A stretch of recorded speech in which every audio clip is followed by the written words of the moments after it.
everything that I'm going through right now is what you went through, just a newer version. You get what I'm saying? Yeah.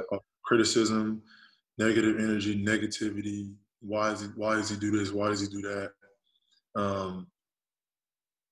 Like nobody understands, and I'm cool with that. Yeah. You know, I'm not here to explain myself or try to get people to understand where I come from or what I do or why I do it. Right. I'm a killer. I work my ass off, and y'all gonna figure it out. Maybe when I'm retired, maybe when I'm done, maybe when I'm going, y'all understand. It'll catch up to y'all. Really interesting sound there. That was James Harden sitting down, opening up with the Hall of Famer Allen Iverson. Perk back here with us. Max, I'll start with you. What did you think of Harden's comparison of himself to AI?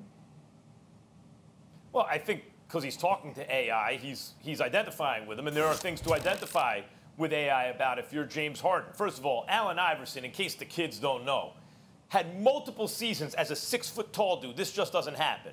Multiple seasons without shooting the three, at least not shooting it well, even by the standards of those of that era, of 30-plus points where he'd lead the league and also lead the league in steals. Steal 2.5 steals a game. Again, without hitting the three with much success. He was, if Iverson was 6'6", he would have been the greatest player who ever lived. He was physically, athletically dominant. That's not Harden, really, though. Harden is not. The ironic thing is there is someone on Harden's team who's a very good comparison with Iverson, and that's Westbrook. They're similar in a lot of ways. Westbrook also didn't shoot the three well enough and is also just athletically different, and like Iverson, goes. But there are lots of differences between Harden and Westbrook. First of all, if people criticize Harden for anything other than not being clutch, that's messed up. And he doesn't choose to not be clutch. He just hasn't been so far. He's shrunk from the moment, or at least hasn't succeeded in the playoffs like he does in the regular season. But he's not a selfish player. Harden does whatever his team needs for him to do to be successful, and he always has. He's gotten much better defensively. If his team needs him to score a lot, he does, etc. And also, Harden has a good relationship, or at least plays the way his coach wants him to play. Iverson and Larry Brown used to clash. But Harden and D'Antoni, Harden is D'Antoni's muse out on the floor.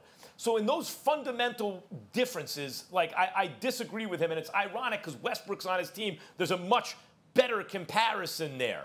And Stephen A. brings up the fact that Iverson had the right pieces around him, even though there were no other stars on the team, to at least be able to drag his team to the finals.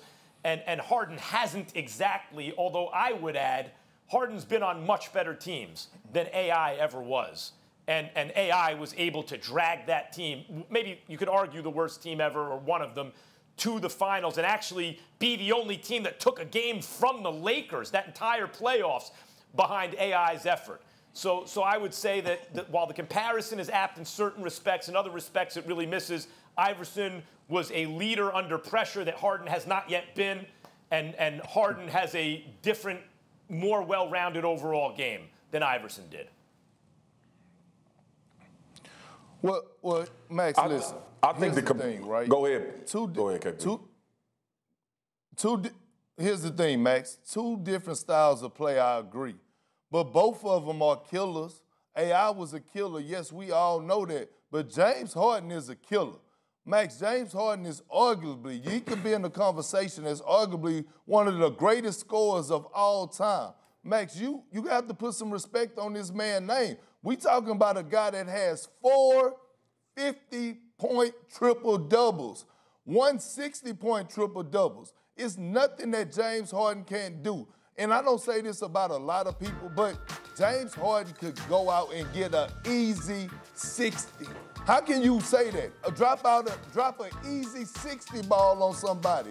But on top of that, you can move James Harden. When I'm looking at him at the Oklahoma City Thunder, he was a 6th man under Russell Westbrook and Kevin Durant, 2 elite players. And he was coming in off the bench, dropping 40 pieces. I was on that team, won 6th man of the year. The day he stepped foot into Houston, Texas, he has took this franchise over by storm, averaging over 25 points a game, averaging about 8 assists, 7 to 8 assists, 7 to 8 rebounds. And when they moved him to the point, when D'Antoni became the coach, He averaged 11 assists. He averaged 28 points, 11 assists, and 8 rebounds. So I'm looking at the guy who's been leading the league the last 3 years in scoring 30 points, 35, 36 points, and now he's averaging 34 points. Max, that is a killer. And by the way, he changed the game. The refs called the game differently because of James Harden. KP, both of y'all make great points. Here's the thing, man. Like this of the AI era, I was a part of that and was able to see AI. I think the problem that people have, obviously, when you compare yourself to AI or any other names you throw out there, it's a fight when somebody says he's better than MJ or he's like MJ.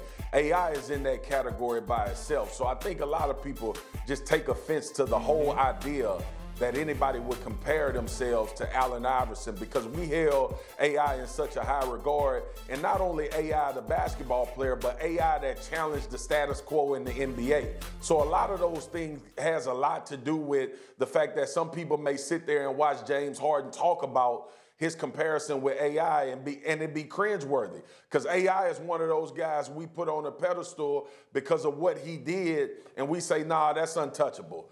We ain't ever gonna see another one like that. Not only timing matching up with the fact that AI was a cat that was gonna do him and do the things that he wanted to do, but also produce to a level in which you really couldn't criticize until you found some kind of kink in his armor. Thanks for watching ESPN on YouTube. For live streaming, sports, and premium content, subscribe to ESPN+.